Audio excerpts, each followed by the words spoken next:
tuwashe kwanza kidogo. Washa moto, washa moto, washa moto. Sasa ndugu yangu Mwanazengo, kinachoipa gari spidi ni gearbox ndugu yangu. Si unanielewa vizuri?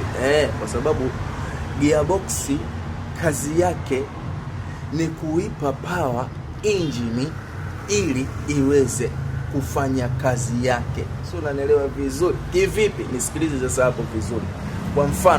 Kwa mfano kwenye baiskeli gearbox yako ni pedali zile. Vile ambavyo utakuwa unaichochea ndio vile ambavyo itakuwa ina speed.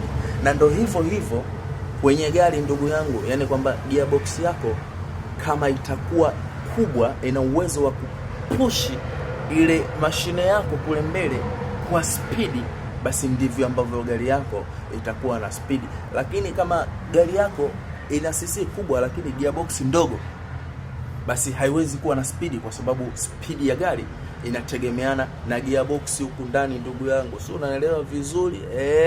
Ikae hiyo kichwani kwamba unapokuwa sasa unanunua gari, pia ujue ukubwa wa gearbox yako unaendana na injini yako. Je, gearbox hii itakuwa na power ya kuweza kuzungusha ile mashine kule kwa nguvu ikawa na spidi? Kwa sababu gearbox ndio kazi yake hiyo, kuzungusha ile mashine kule kuwa na spidi.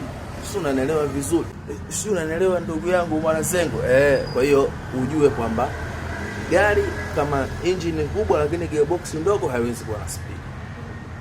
Lakini kama gearbox kubwa, gari lazima iwe na speed ndugu yangu. Si unanielewa vizuri Mwanazengo? Sasa kurupuka. Nenda tukanunue gari from nowhere. Unapagawa na cc au sio bwana? Gari na cc 5000. Lakini gearbox yake uwezo wake mbuchu.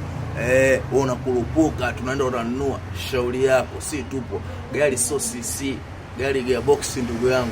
Na gearbox ndo moyo kwenye gari. Sasa kama wewe utaki, kama unisikii, kama unielewi, endelea. Watu wanakuambia bwana gearbox ndo kila kitu kwenye gari. Gearbox ndio inaweza kufanya gari yako iwe na power ya kukimbia. Wewe utaki, endelea, si tupo. Washa moto, washa moto, washa moto, shauri yako.